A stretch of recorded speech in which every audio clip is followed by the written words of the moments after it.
Bom dia, boa tarde, queridos irmãos. Aqui é Jorge Campos.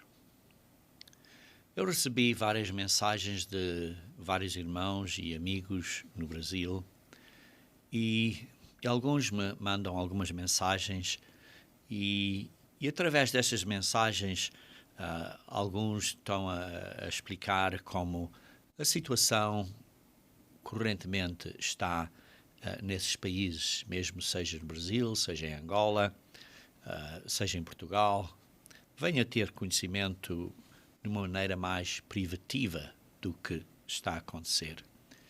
E uma das pessoas me disse que na região dele os preços estão a subir, preço de arroz 150%, preço de feijão 90%, preço do leite 50%, preço da gasolina 70%, preço da carne bovina 120%.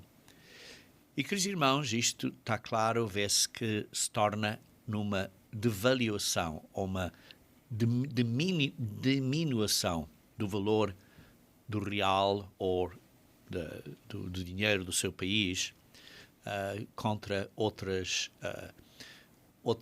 moedas monetárias, por exemplo, contra o euro ou contra o dólar. Por exemplo, contra o dólar, o real, neste último ano de 2020, perdeu cerca de 28% de valor, como se pode fazer umas buscas na internet. Infelizmente, isto tudo põe muitas pressões e dificuldades e stresses nas pessoas que vivem no país, mas o problema não é só no Brasil, o problema é em Angola, o problema é em muitos outros países. E depois, além disso, há várias doenças. Por exemplo, quando eu falo com pessoas em Angola, continuamente estou a ouvir de óbitos e de pessoas muito doentes, e que está claro, todos oramos para que estes dias passem. Quando falo com pessoas no Brasil, ouvimos a circulação de que várias regiões estão numa condição roxa, digamos assim, com um lockdown muito estrito, muito apertado. E por razões como essas tive que adiar visitas aos irmãos e por isso vê-se que há muitos problemas nestes países. Por outro lado, vê-se instabilidade política, grande corrupção, pessoas não podem livremente dar a sua opinião e alguns até são imprisionados ou digamos assim, calados para não estarem a dar as suas opiniões. E por isso vê-se uma grande confusão informacional ou de informações que chegamos a um ponto que as pessoas dizem o que é verdade, o que é realmente a verdade. E está clara a pergunta é, quando pomos estas coisas todas juntas, estes cenários todos, o que é que vai acontecer a seguir? Há vários prognósticos, por exemplo, podia ser uma guerra civil, podia ser vários problemas, grandes problemas de grande sofrimento e de injustiça. Mas, queridos irmãos, precisamos de sempre entender que quem está a causar isto tudo, embora vários líderes e pessoas sejam peões nestas situações, quem está a causar isto tudo é o nosso inimigo, o maligno, aquele que quer destruir a nós. E está claro, muitos de nós pensamos o que é que podemos fazer. Eu vi pessoas dizendo, olha, temos que comprar comida adicional, comidas em latas e coisas assim. Outros dizer que temos que começar um galinheiro, a ter galinhas, pelo menos vou ter um ovo todos os dias, ou coisas desse género.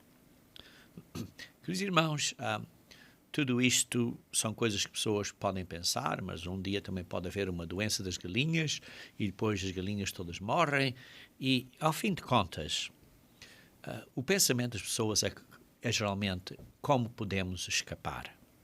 Como podemos escapar. E, queridos irmãos, não estou a dizer que não possamos ou não devemos fazer o que podemos fazer dentro da nossa família, dentro da nossa possibilidade, porque sempre é bom poupar para um dia de chuva, digamos assim. Mas não estamos à borda de um dia de chuva, estamos à borda de dias de grande tribulação. Dias de grande tribulação. E a nossa única esperança, queridos irmãos, e sim sabemos que alguns de nós vamos sofrer ainda mais, e está claro, não é com alegria nenhuma que olhamos a isto, mas sabemos que a nossa única esperança, queridos irmãos, é a vinda de Cristo.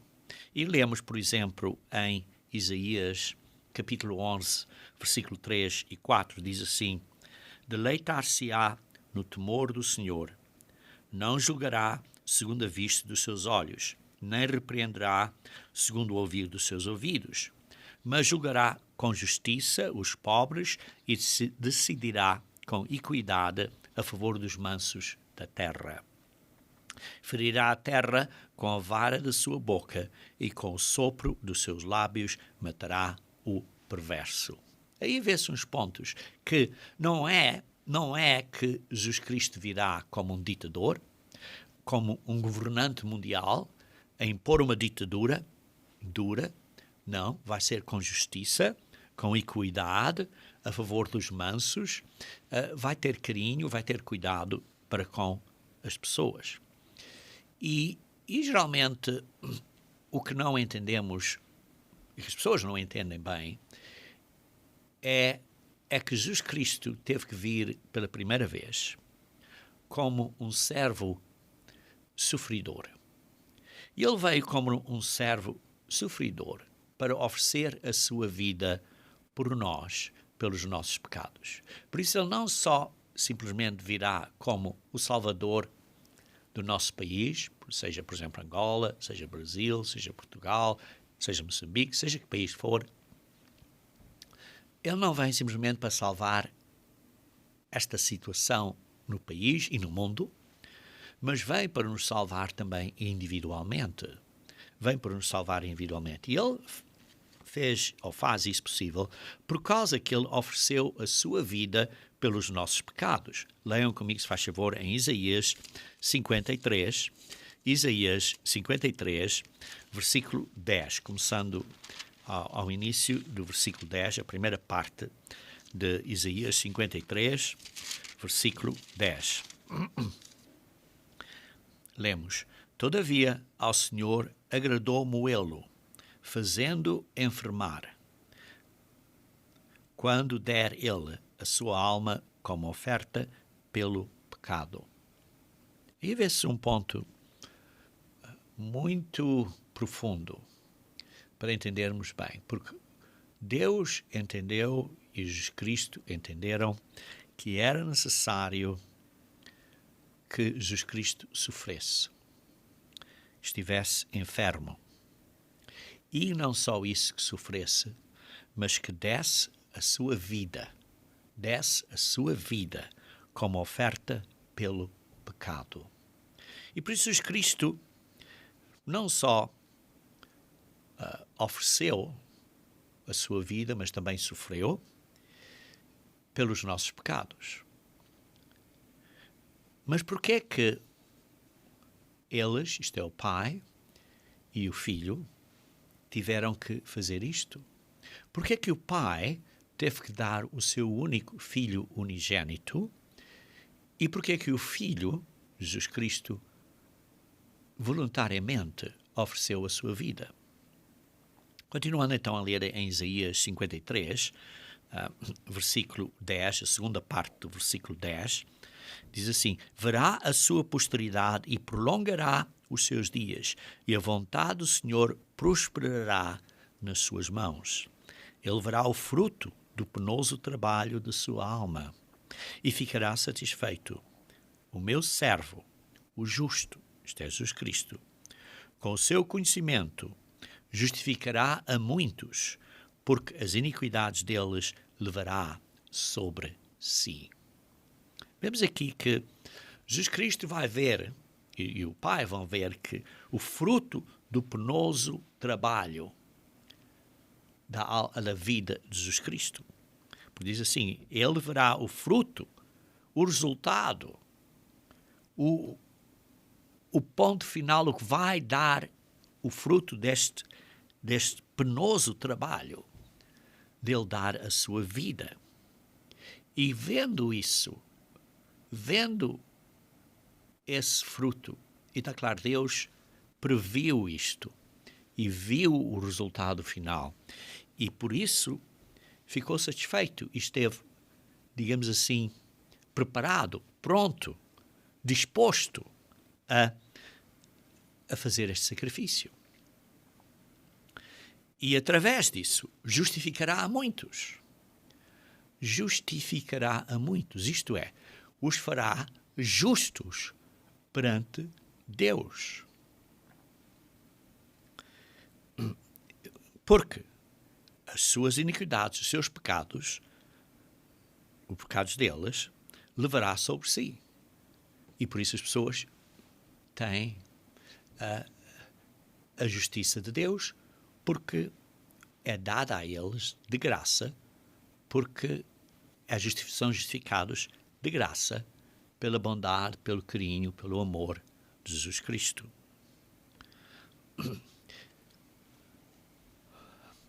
Vemos aqui que está a dizer que quando ele ver o fruto do penoso trabalho, ficará satisfeito.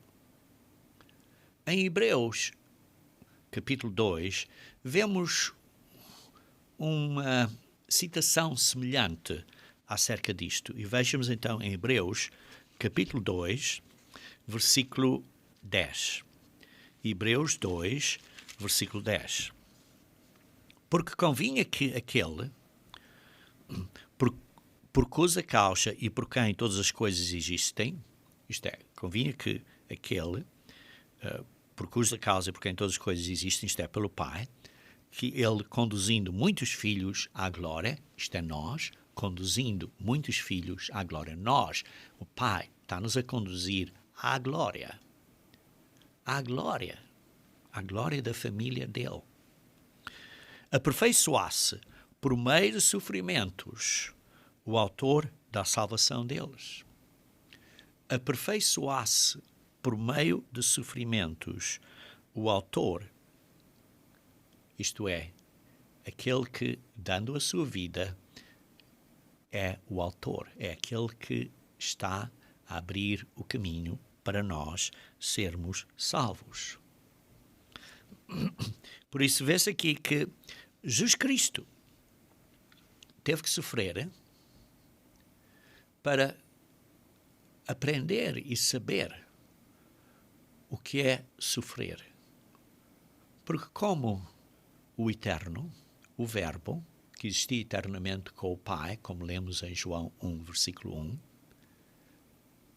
nessa condição de Deus, de ser da forma de Deus, como lemos em Filipenses 2, versículo 6, nessa forma, nesse género de ser, não sofria as dores e o sofrimento que ele sofreu estando na carne e tendo e passando por esta morte horrífica que é a crucificação. E assim ele aprendeu o que é o sofrimento. Algumas pessoas dizem, olha, Deus não sabe as dificuldades que eu estou a passar, porque Deus está no céu e não está a entender. Não, Deus entende. Entende, porque o Pai deu o seu único filho. E se você é um pai ou uma mãe e você está disposto a dar o seu único filho para outros, isso é um sacrifício muito grande. E o Filho, Jesus Cristo, esteve pronto e disposto a morrer, a deixar a sua vida eterna e vir a ser um ser humano, tornou-se carne e, de livre vontade, através do poder do Espírito Santo, que foi gerado no ventre da Maria, como lemos em Mateus e outras escrituras, ele então se tornou um ser humano.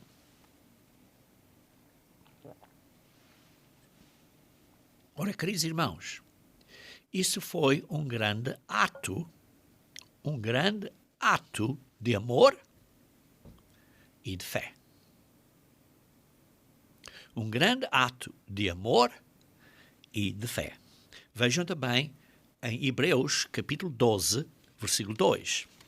Hebreus, capítulo 12, diz assim, olhando firmemente, sempre diz que nós temos que ter a perseverança nesta profissão que temos, nesta chamada que temos de sermos cristãos, temos que olhar, versículo 2, Hebreus 12, olhar firmemente para o autor e consumador da fé. O autor da fé. Ele é a fé dele. Ele é o autor da fé. E o consumador da fé. Jesus Cristo, o qual, em troca de alegria que lhe estava proposta, qual era a alegria que lhe estava proposta?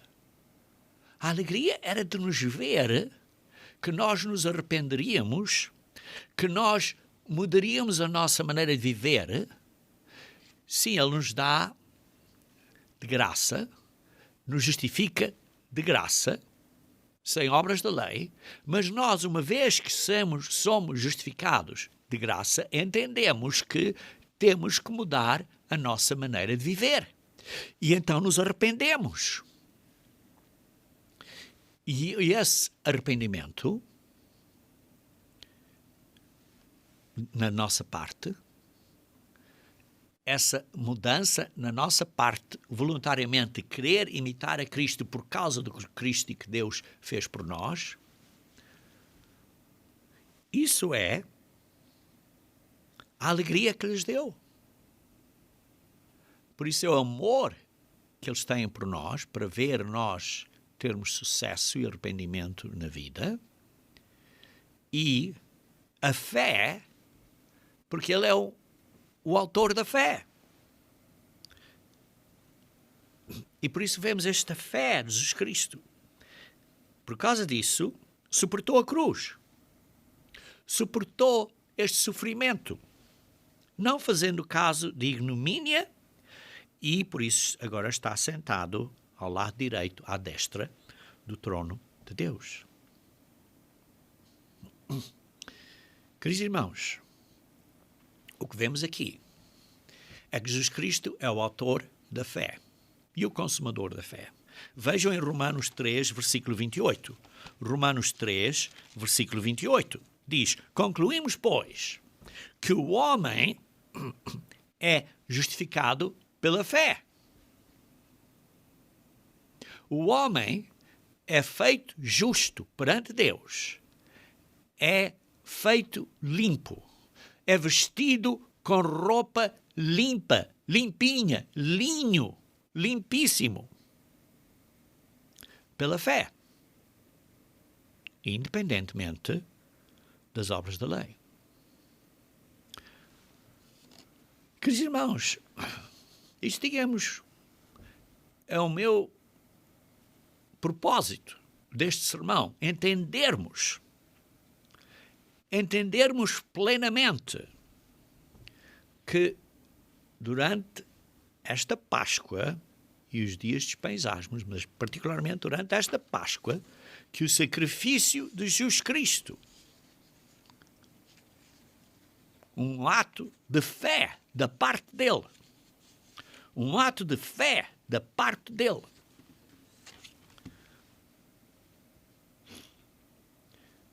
e por esse ato de fé somos justificados, independentemente das nossas obras. Vejam em Filipenses capítulo 2, versículo 5 a 8.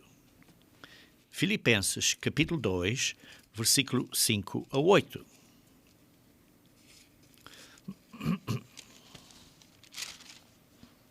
Tendo em vós o mesmo sentimento. Nós precisamos ter a mesma atitude, a mesma mentalidade, o mesmo desejo mental que também houve em Jesus Cristo, pois ele, subsistindo em forma de Deus, ele era do género de Deus, ele subsistia, era eterno, não usou como usurpação, não foi como um ato de manter retida, quer dizer, um ato de estelionato ou de falsidade ideológica, o ser igual a Deus. Não foi isso. Mas assim mesmo se esvaziou. Isto é, abriu as mãos e não achou como fosse uma coisa para se agarrar. Abriu as mãos. E, assumindo por assim a forma de servo, tornando-se a semelhança de homens, e reconhecido em figura humana, quer dizer, ele era da forma de Deus, e ele então deixou essa forma de Deus e se tornou carne e veio a ser da forma humana. Versículo 8. Assim mesmo, voluntariamente, se humilhou, se submeteu a isto, tornando-se obediente até à morte e à morte da cruz. Sim, porque ele podia ter dito, olha, eu sou esta pessoa e não me matam, mas ele deixou ser morto. Temporariamente largou o que tinha e morreu completamente, porque ele veio na carne. Aquele que não acredita que Cristo veio na carne é o anticristo. Ele veio na carne, realmente foi ser humano e morreu. Estava morto. É o que diz aqui, obediente à morte e à morte da cruz. Pelo que também Deus o exaltou, sobremaneira ele deu o nome, está acima de todo nome. Foi Deus que o ressuscitou, o Pai que o ressuscitou. Por isso são dois seres diferentes. Porque Jesus Cristo estava morto, mesmo morto. E por isso vê-se aqui a fé de Jesus Cristo em 2 pontos. Primeiro, que o Pai o não ia desamparar ou deixar, que nunca o deixaria e que o ressuscitaria. Não houve dúvidas dele, nenhumas. Não houve competição entre ele e o Pai. Houve completa confiança num no outro. E em segundo lugar, tinha esta alegria deste resultado que aconteceria, que seria que nós viéssemos a ter a mesma glória. Isto é, que nós viéssemos a arrepender, mudar por causa deste ato, e o resultado seria que nós então acabaríamos por ter, por causa deste ato de amor de Jesus Cristo, nós acabaríamos por ter o mesmo sentimento que houve também em Cristo. É o que diz aqui no versículo 5. Filipenses capítulo 2. Sim, vejam na verdade, começando do versículo 1, Filipenses 2. Se há, pois, alguma exortação em Cristo, alguma consolação de amor, alguma comunhão do Espírito, se há entranhados afetos e misericórdias, completai a minha alegria. A alegria de Jesus Cristo, a alegria de Deus e a alegria de Paulo. De modo que penseis a mesma coisa. Isto é, tenham o mesmo pensamento, a mesma maneira de pensar, o mesmo sentimento. Tenham o mesmo amor. Sejam unidos de alma. Isto é, de ânimo, de acordo. Estejam unidos aí. Tenham o mesmo sentimento. Tenham a mesma mentalidade, o mesmo tipo de pensamento. Não faças nada por partidarismo ou vanglória, mas por humildade, considerando cada um os outros superiores a si mesmo. Não tenha cada um em vista o que é propriamente seu, senão também cada qual o que é dos outros. Queridos irmãos, aqui vemos a alegria de Jesus Cristo. É que nós nos arrependêssemos. É que nós nos arrependêssemos. Infelizmente, irmãos, a situação em que vivemos, as coisas que estão no mundo hoje em dia, as coisas que estão a andar, vão ficar pior. E nós, tal como Jesus Cristo, as coisas na vida dele ficaram pior, que ele acabou por morrer, as coisas na nossa vida também podem ficar pior e pior, que é possível que alguns de nós tenhamos que morrer. Vejam em 2 Timóteo, capítulo 3. 2 Timóteo, capítulo 3, versículo 13 a 15. Mas os homens perversos e impostores irão de mal a pior, enganando e sendo enganados. As pessoas estão enganadas e estão enganando. E estão a dizer, olha, nós é que estamos enganados. Não, estão enganadas e estão enganando. Tu, porém, isto é Paulo a dizer a Timóteo e em sequência a dizer a nós, tu também permanece naquilo que aprendeste e que foste inteirado, sabendo de quem o aprendeste, e que desde a infância, sabes as sagradas letras que podem tornar-te sábio para a salvação pela fé que há em Cristo, como está escrito na Almeida Corrigida e Fiel e na Almeida Revista e Corrigida. Para a salvação pela fé que há em Cristo Jesus. Ao fim de contas, ele é o autor da fé. E por isso é a salvação pela fé que há em Cristo. É importante entendermos isto. Não é a minha fé. Se eu vou ser salvo por causa da minha fé, então isso seria, digamos assim, minhas obras. É a fé que há em Cristo que nos justifica livremente, de graça, nos faz justos. Vejam em Gálatas capítulo 3, versículo 22. Gálatas capítulo 3, versículo 22. Mas a Escritura encerrou tudo sobre o pecado para que, mediante a fé de Cristo, como devia estar escrito, a fé de Cristo, tal como está na versão do rei James, a versão de King James em inglês, a versão original do rei James de 1819, e também na tradução literal de Darby e na Young's Literal Translation, a tradução literal de Young's, a fé de Cristo fosse a promessa concedida a nós que cremos. Por isso, estamos todos sobre o pecado, mas através da fé de Cristo podemos ser justificados para que a promessa que é feita a nós, que cremos na promessa e que Deus pode cumprir essa promessa, seja realizada. E por isso vemos aqui a fé de Cristo e a nossa fé, isto é, a nossa confiança em que o que Deus prometeu através de Jesus Cristo, Ele vai realizar. A nossa confiança que Ele faz o que prometeu.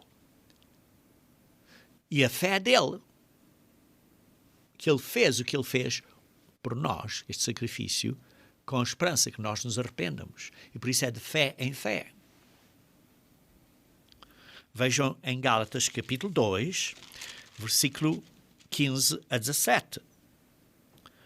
Nós, judeus, por natureza, não pecadores dentre os gentios, isto é, Paulo está a falar àqueles que são judeus em Gálatas, e também, nesta carta também está a falar aos gentios, mas neste caso, nestas parte específica está a dizer nós os judeus, porque tinham uma multidão de pessoas, nós os judeus, e estão aqui os gentios, estava a falar com ambos, a audiência, o público estava a falar com ele, estava a falar com ambos. E diz assim, nós os judeus, por natureza, e não pecadores dentre os gentios, sim, porque nós, judeus, temos a lei, entre aspas, sabendo, contudo, que o homem é justificado.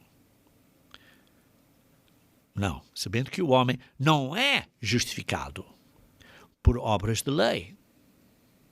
O homem não é justificado por obras de lei. Uma vez mais, de lei, e não da lei. Obras de lei. E sim, pela fé de Cristo. Não é a fé em Cristo, a fé de Cristo. Também temos crido em Cristo Jesus. Sim, somos justificados pela fé de Cristo, não por obras de lei. É o que está aqui a dizer em Gálatas, capítulo 2, versículo 16.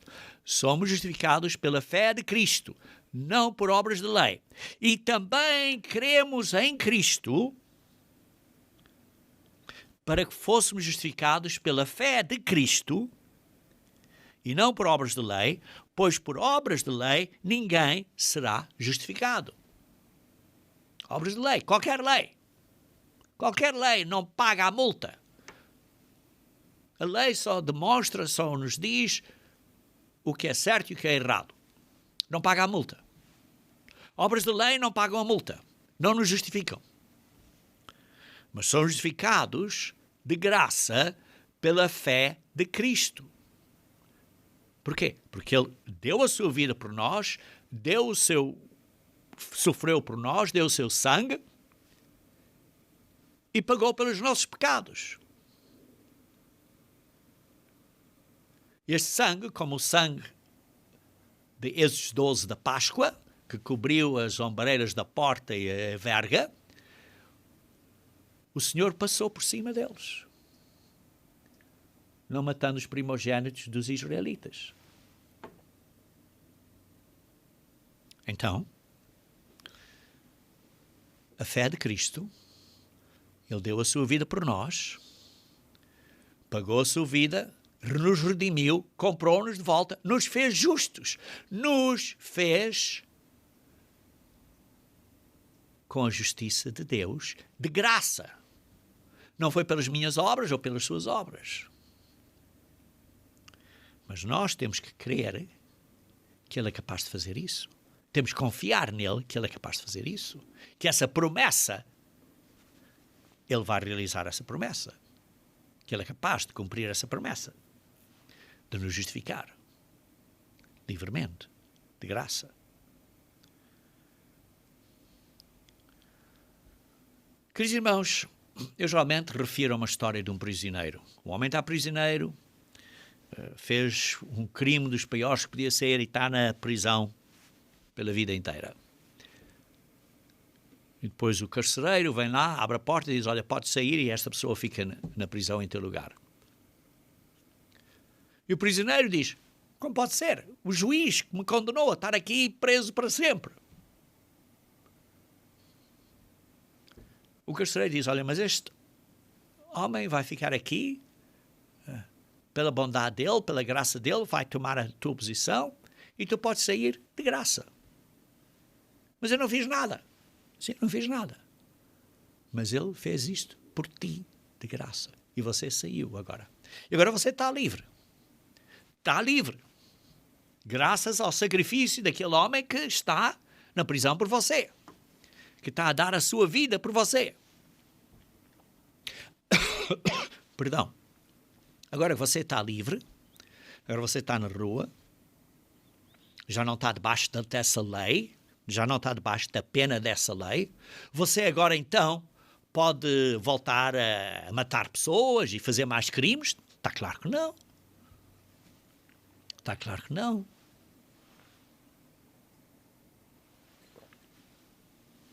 Agora, é ainda mais importante você ter cuidado para não voltar para a prisão.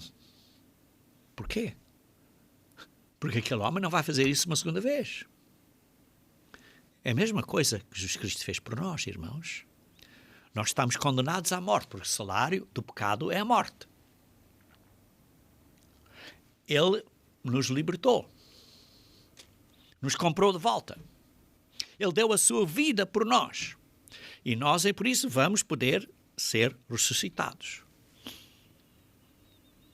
A primeira morte está paga e vamos ressuscitar. Todo o homem. Pagou por todos. Agora, podemos continuar a quebrar a lei? Não. Porque se fomos justificados de graça, agora não vamos querer fazer o mesmo para entrar de volta para a mesma posição. Porquê? Porque não há dois Cristos para nos. Não podemos matar Cristo uma segunda vez. E por isso, entendemos que sim, que é a fé de Jesus Cristo que nos justifica, Mas isso não nos dá a liberdade de agora quebrarmos a lei. Vejam em Efésios capítulo 2. Efésios capítulo 2, versículo 8 a 9.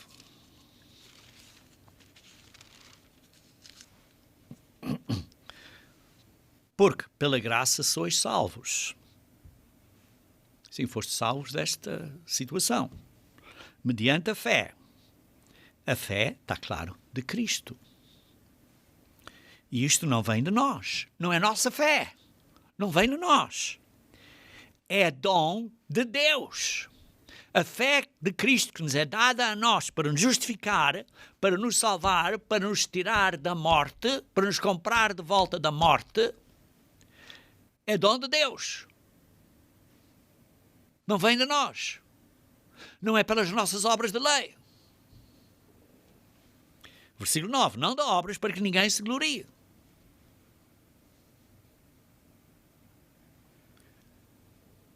A fé de Jesus Cristo, que livremente nos justifica e que nos faz justos perante Deus, é um dom. É um dom de Deus. Não é pelas nossas obras. E por isso, vemos, por exemplo, em Salmos 22,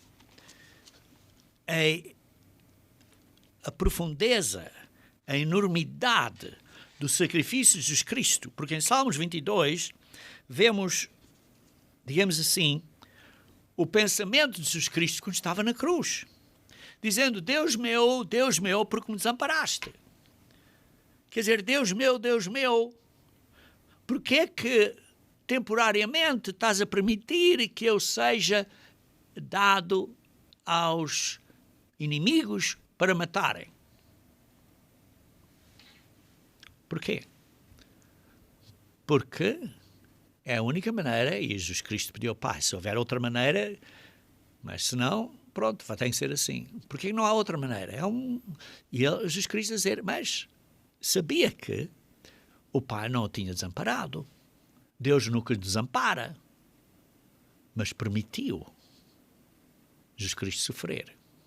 Como Deus permite alguns de nós sofrermos. Porquê? Porque Jesus Cristo sofrendo pagou o preço para nos redimir. Jesus Cristo sofrendo também aprendeu o que quer o significado do sofrimento. Porquê que há sofrimento? Por causa dos nossos pecados. E nós, igualmente, também sofremos para aprendermos. Por esta razão é que somos chamados, irmãos, para sofrermos. Para aprendermos estas lições. Para termos mais amor e carinho para os outros. Por isso é que lemos aqui em Salmos 22. Por exemplo, no versículo 6, diz assim, eu sou verme e não homem. Este verme escarlata, sou completamente vermelho, aqui com sangue. Desprezado do povo. Veja no versículo 12. Diz assim, muitos touros me cercam, touros fortes de Baçã me rodeiam. Sim, os soldados romanos. Mas tem outro significado também, espiritual, é que estes demónios, Satanás, estava a rodear e queria ele destruído. E depois diz assim, derramei-me como água, e todos os meus ossos se desconjuntaram. Vê-se ele na cruz, e os ossos não se quebraram, mas desconjuntaram.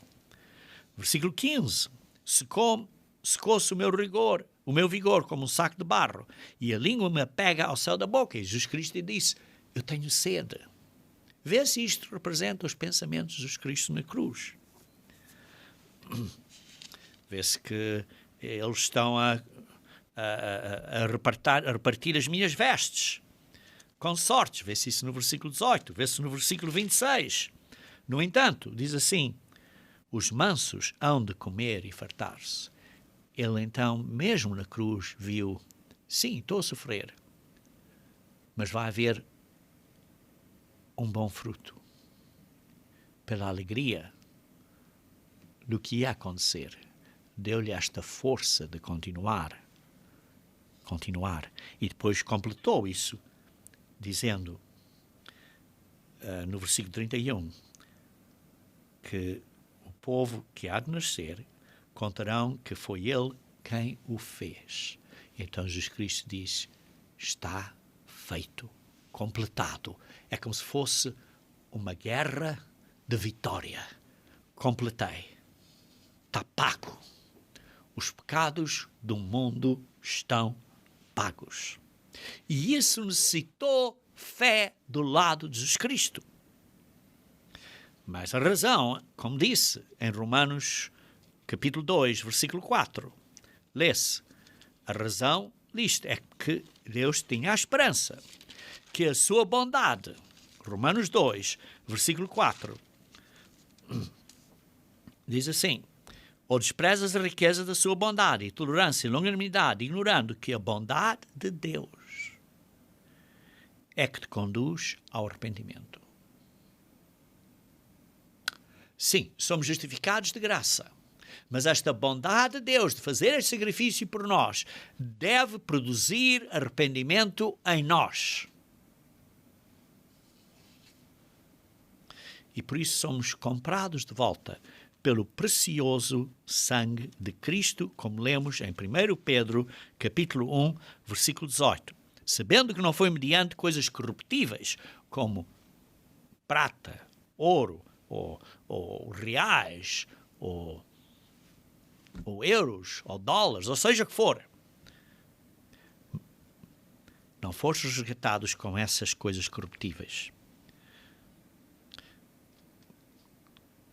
mas fomos resgatados pelo precioso sangue, como de cordeiro sem defeito e sem mácula, o sangue de Jesus Cristo. Agora, na Páscoa, meditamos acerca disto. Fomos resgatados pelo precioso sangue de Jesus Cristo, o qual foi conhecido antes da fundação do mundo. Jesus Cristo sabia, desde antes da fundação do mundo, que tinha que fazer isto. Imagina a ansiedade dele pensar: vou ter que sofrer isto, vou ter que sofrer isto, vou ter que sofrer isto. Imagine. Veja também em 2 Timóteo capítulo 1, 2 Timóteo capítulo 1, versículo 8 a 10. Não te envergonhes, portanto, do testemunho do nosso Senhor, nem do seu encarcerado, que sou eu. Quer dizer, porque Paulo estava na prisão nesse momento. Pelo contrário, participa comigo dos sofrimentos a favor do Evangelho, segundo o poder de Deus. Nós temos que sofrer. Segundo o poder de Deus, que nos salvou e nos chamou. Nos salvou. Como? Pagando com o seu sangue, com a sua vida, pela nossa. Ele fez isto por causa da fé dele. Não segundo as nossas obras, mas segundo a sua própria determinação e graça que nos foi dada em Jesus Cristo antes dos tempos eternos. Sim, decidiram isto muito antes dos dias e dos anos e dos meses terem começado, quando Deus criou o sol e as estrelas e a lua e isso tudo.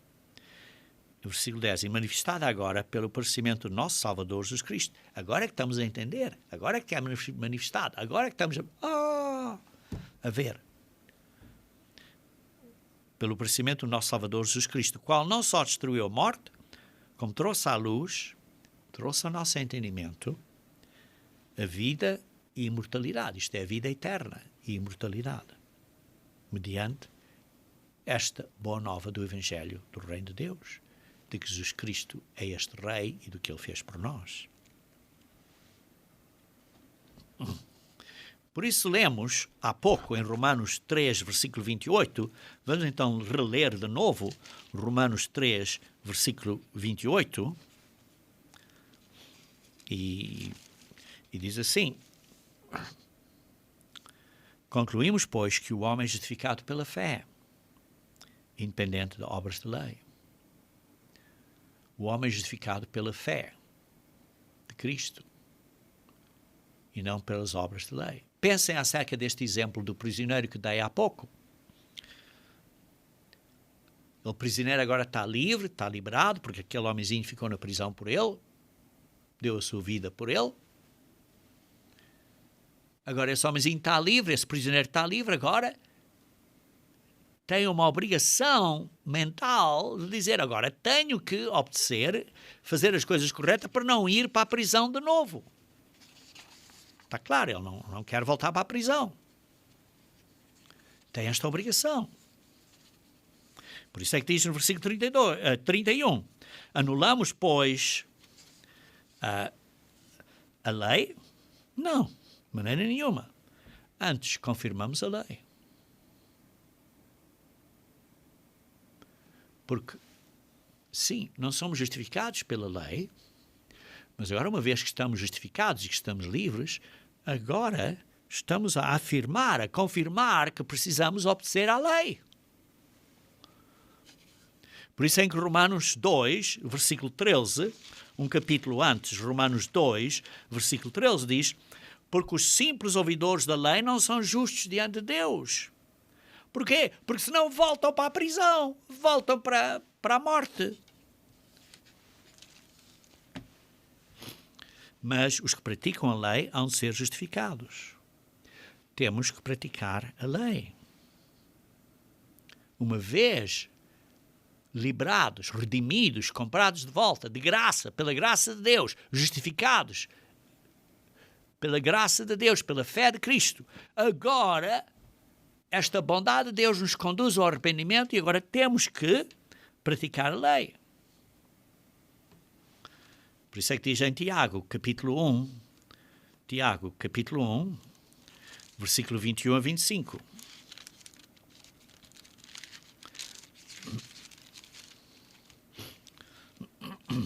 Portanto, despojando-vos de toda a impureza e acúmulo de maldade, acolhei com mansidão a palavra em vós implantada, a qual é poderosa para salvar a vossa vida, a vossa alma.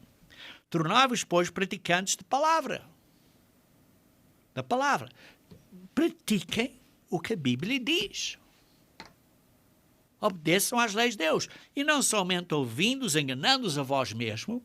Se vocês estão a ouvir pessoas dizer, olha, não é preciso obedecer às leis de Deus, vocês estão-se a enganar. Cuidado. Porque se alguém é ouvinte da palavra e não é praticante, assemelha-se ao homem que contempla no espelho o seu rosto natural, pois a si mesmo se contempla e retira e para logo se esquece de como era a sua aparência. Mas aquele que considera atentamente na lei perfeita, a lei da liberdade, a lei de Deus, e nela persevera, não sendo ouvinte negligente, mas operoso praticante, esse será bem-aventurado no que realizar. Meus irmãos, isso é que nós temos que fazer. Temos que mudar. Temos que acreditar no que Jesus Cristo diz e acreditar que Ele é o Messias.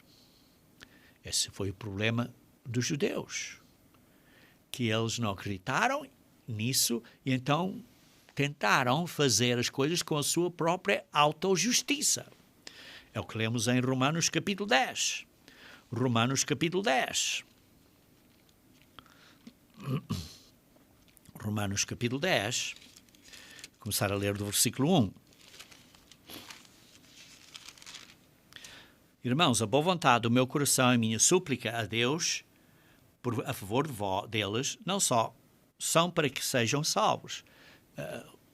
Paulo está a dizer, o meu desejo acerca destes judeus é que eles venham ser salvos, porque eu dou testemunho que eles têm zelo por Deus, porém não com entendimento, porque estes judeus desconhecem a justiça de Deus, não estão a entender a justiça de Deus, não se estão a submeter à justiça de Deus. Porquê? Porque, em vez disso, procuram estabelecer a sua própria. Não se sujeitando à justiça que vem de Deus. Porque o fim da lei é Cristo. Para que justiça para a justiça de todo aquele que crê. Oh, está a ver o fim da lei, por isso não é preciso obedecer à lei. Não, o fim da lei, o propósito da lei, o que a lei ensinava, o que a lei apontava, era a Cristo. Como é isso? Por exemplo, vocês leem em Gênesis capítulo 3, versículo 15, mesmo depois de Satanás enganar a Eva, e a Eva diz, não foi minha culpa. O homem diz, não é minha culpa, foi a Eva. A Eva diz, não foi minha culpa, foi a serpente. E então Jesus Cristo disse, vejam exatamente aqui, vou ler para não citar incorretamente. Vejamos então em Gênesis capítulo 3, versículo 15. Gênesis capítulo 3, versículo 15. Diz assim, por inimizade entre ti, isto é Satanás, e a mulher, a igreja, entre a tua descendência, a descendentes de Satanás, e o seu descendente, o descendente da mulher, que é Jesus Cristo. O descendente da mulher, que é Jesus Cristo, te ferirá, a Satanás, a cabeça, e tu, Satanás, ferirás o calcanhar do homem, neste caso Jesus Cristo. Mas vê-se aqui que estava profetizado na lei, já no início, em Gênesis, que Jesus Cristo tinha que sofrer. Apontava para Cristo.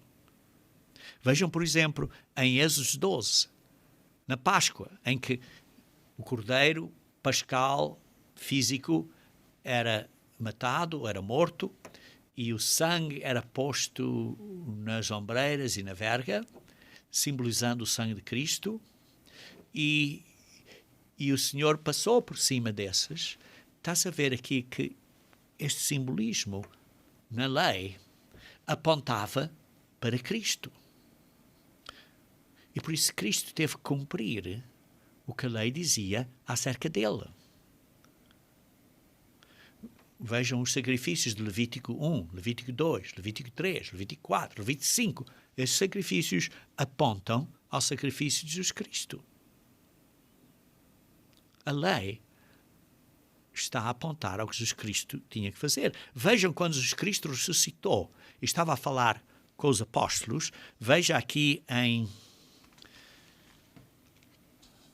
Lucas 24,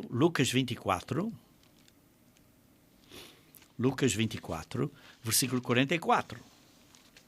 Lucas 24, versículo 44. A seguir, Jesus lhe disse, são estas as palavras que eu vos falei, estando ainda convosco. Importava se cumprisse tudo o que de mim está escrito na lei, nos profetas e nos salmos. Sim, vimos os profetas. Por exemplo, lemos Isaías 53, ou lemos Salmos 22, e outros, existem outros. E na lei de Moisés, lemos Gênesis capítulo 3, versículo 15, conhecemos Êxodo 12 e outros. Por isso, o que estava na lei de Moisés, nos profetas e nos salmos, estava escrito acerca de Cristo. Apontava para Cristo. E Cristo teve que cumprir o que dizia aí acerca dele.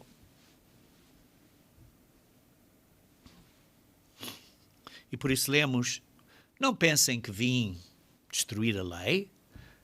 Sim, vim para obedecê-la, mas vim para cumpri-la. Isto é, para aquela parte que falava acerca de mim fosse cumprida. E por isso, o problema dos judeus, como estamos a ver aqui, é que eles tinham a sua própria autojustiça. E não entenderam que, tal como Abraão, recebeu a promessa por causa da fé. Vejam em Romanos capítulo 4. Romanos capítulo 4. Vejam aqui a começar do versículo 1. Romanos 4, versículo 1. Que, pois, diremos ter alcançado Abraão, nosso pai, segundo a carne? Porque se Abraão foi justificado por obras, tem que se gloriar. Porém, não diante de Deus. Porquê? Porque é que diz a Escritura? Abraão acreditou em Deus. Isto é, teve confiança no que Deus disse. E isso lhe foi imputado por justiça. Lhe foi considerado, lhe foi creditado, foi posto na conta dele como justiça. Justiça de Deus. Ele acreditou na promessa, ele acreditou, ele teve confiança que o que Deus tinha prometido, ele era capaz de o executar e de o cumprir, e por isso seguiu e fez o que Deus lhe disse por causa dessa confiança. E veja então no versículo 4. Ora, ao que trabalha, o salário não é considerado como favor, e sim como dívida.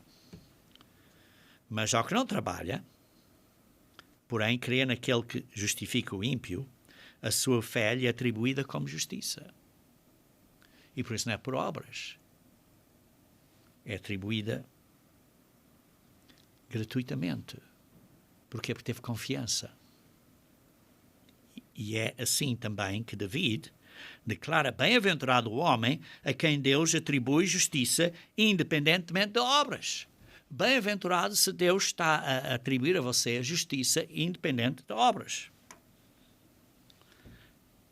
Leia no versículo 7. Bem-aventurado aqueles cujas iniquidades são perdoadas e cujos pecados são cobertos.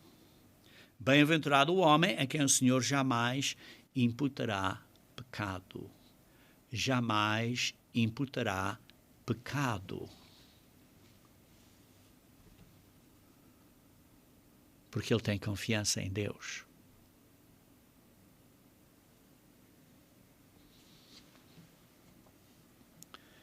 O que é que os israelitas fizeram de obediência a Deus para saírem do Egito? Nada. Nada. Não foi por obras da lei, mas foi pela promessa que foi feita a Abraão. E Deus cumpriu a sua promessa. E por isso é que lê-se em Romanos capítulo 4, versículo 9 a 11. Vem, pois, esta bem-aventurança exclusivamente para os circuncisos ou também para os incircuncisos? Visto que dizemos, a fé foi imputada a Abraão para justiça. Como, pois, lhe foi atribuída a Abraão? Quando ele já era circuncidado ou ainda incircunciso? Não no regime da circuncisão, e sim quando era incircunciso. E assim recebeu o sinal da circuncisão como selo da justiça da fé, que teve quando ainda era incircunciso, para vir a ser o pai de todos os que creem, circuncidados ou não.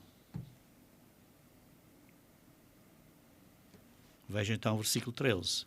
Não foi por intermédio da lei que Abraão ou sua descendência coube a promessa de ser herdeiro do mundo, e sim mediante a justiça da fé.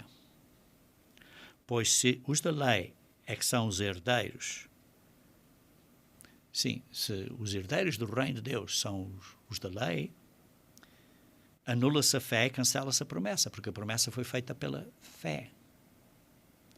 E por isso então não há promessa. A promessa foi feita pela fé. Porque acreditaste nisto, foi feita a promessa. Mas se foi simplesmente por obediência à lei, não há promessa. Porque a lei suscita a ira, mas onde não há lei também não há transgressão.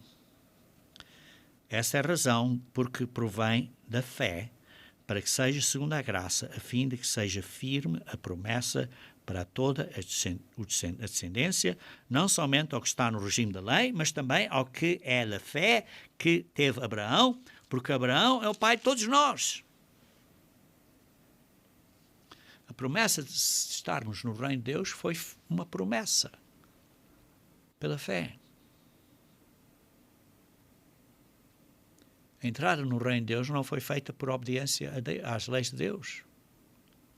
Foi feita pela fé. Ora, e quer isso dizer que não obedecemos às leis de Deus? Está claro que obedecemos às leis de Deus. Porque pela fé estabelecemos a lei. como Paulo disse em Romanos. Porquê? Porque uma vez que reconhecemos esta graça de Deus, agora queremos obedecer a Deus e vamos nos esforçar a ser como Ele é. Veja no versículo 20. Por isso, Abraão não duvidou por incredulidade da promessa de Deus, mas pela fé se fortaleceu dando glória a Deus, estando plenamente convicto de que ele, Deus, era poderoso para cumprir o que prometera. Por isso, lhe foi também imputado por justiça, gratuitamente, porque teve confiança. Ele não duvidou. Essa é a nossa parte na fé, irmãos. Nós precisamos estar completamente convictos que Deus é capaz de o fazer. E então, é contado a nós, é imputado a nós, é posto na nossa conta do banco espiritual, gratuitamente, a justiça de Deus. Grátis. Pela graça de Deus. E por isso diz no versículo 23, e não somente por causa dele está escrito que lhe foi levado em conta, mas também por nossa conta. Posto a que nós igualmente nos será imputado, isto é, a saber, a nós que cremos naquele que ressuscitou dentre os mortos, Jesus Cristo nosso Senhor, o qual foi entregue por causa das nossas transgressões e ressuscitou por causa da nossa justificação. Nós cremos em Jesus Cristo, mas isso não nos justifica. Cremos que Ele é capaz de fazer o que prometeu. E Ele ressuscitou dentre os mortos. Foi entregue por causa das nossas transgressões. Temos confiança que o sacrifício dele paga pelos nossos pecados todos. Pago. E assim ressuscitou para nos justificar. Para estar no céu como nosso advogado de defesa e nos justificar. Desde que nós não tenhamos dúvida. Veja então Romanos capítulo 9, versículo 30. Romanos 9, versículo 30.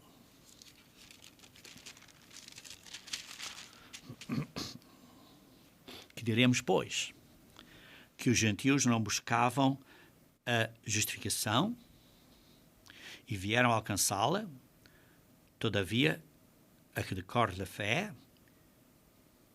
e Israel, que buscava a lei de justiça, não chegou a atingir essa lei. Porquê? Porque não decorreu da fé, e sim como que das obras. Como está escrito, eis que ponho em Sião uma pedra de tropeço e rocha de escândalo, e aquele que nela crê não será confundido. Temos que crer em Cristo. Temos que ter confiança nele. Mas uma vez temos confiança nele, precisamos agora de obedecer a ele. Vejam então aqui em Hebreus capítulo 10. Hebreus capítulo 10. Versículo 14. Hebreus 10, versículo 14. Um versículo muito importante, que às vezes não entendemos bem. Porque com uma única oferta aperfeiçoou para sempre. Com uma única oferta, Jesus Cristo nos justificou, nos fez justos pela fé, nos fez brancos pelo seu sacrifício, nos imputou a justiça de Deus como um dom gratuito. Agora que recebemos este dom gratuito, precisamos de continuar a trabalhar a sermos santos, a sermos santificados. Por isso é que diz, Jesus aperfeiçoou para sempre, quando estão sendo presente, contínuo, sendo justificados. Veja no versículo 19. Tendo, pois, irmãos, intrepidez para entrar no santo dos santos. Por isso precisamos ter intrepidez, irmãos, para entrar no trono de Deus espiritual nos céus, conforme nós oramos espiritualmente, pelo sangue de Jesus, pelo sangue que nos lavou, que nos comprou de volta, que nos fez brancos, que nos pôs roupa branca, de linho finíssimo, branquíssimo. Não é a minha justiça, é a justiça de Deus. É a justiça de Deus. E fazemos isto pelo novo e vivo caminho que Ele nos consagrou pelo véu, isto é, pela sua carne. Pelo este caminho que Ele abriu para nós, para entrarmos no Santo dos Santos, porque antigamente no Antigo Testamento só podia o sumo sacerdote ir lá uma vez por ano. Agora nós todos podemos ir lá quando nos arrependemos, quando estamos orando, com a roupa branca, linho finíssimo branco, embora estejamos ainda aqui na terra, mas estamos a orar. E as nossas orações vão a Deus, diretamente a Deus. Pelo corpo de Cristo, pela sua carne. Nós somos parte do corpo de Cristo, parte da sua carne, parte da Igreja de Deus. E tendo grande sacerdote sobre a casa de Deus, aproximemo-nos com sincero coração, em plena certeza da fé. Precisamos ter certeza completa que Ele nos aceita. Não devemos duvidar. Tendo o coração purificado de qualquer má consciência. Temos que limpar tudo o que fizemos errado, tem que ser deita fora. E lavado o corpo com água pura. Por isso, versículo 23, guardamos firme a confissão da esperança sem vacilar. Não temos dúvidas. Não temos dúvidas. Estamos perdoados. Temos acesso ao trono de Deus. Hoje, quando oramos. Porque temos a justiça de Deus. Não é a minha justiça. Estamos a sujeitar-nos à justiça de Deus. Estamos a aceitar que é a justiça de Deus. Não é nada que eu fiz. Mas isso não quer dizer que agora posso quebrar a lei. Não. Por isso consideremos também uns aos outros, para nos estimularmos ao amor. Por isso, precisamos de ter cuidado uns com os outros, encorajar uns aos outros, amar uns aos outros, ter um amor fervente, quente. Não deixemos de congregar-nos, como é o costume de alguns. Se temos a oportunidade, não deixemos de congregar-nos. Antes fazemos as demonstrações e tanto mais quanto vezes o dia se aproxima. Não duvides. Estimula o amor. Faz isto quente. Não deixes o amor esfriar. Não deixes ficar morno. Sim, porque no tempo do fim, o amor de muitos se esfriará. E na última carta, a igreja de Laodiceia, em Apocalipse 3, diz: como eu desejo que vocês estivessem quentes ou frios, mas vocês estão mornos. Temos de estar quentes, irmãos. E por isso, oro, irmãos, que esta Páscoa e estes dias de paisasmos sejam extremamente benéficos para você espiritualmente.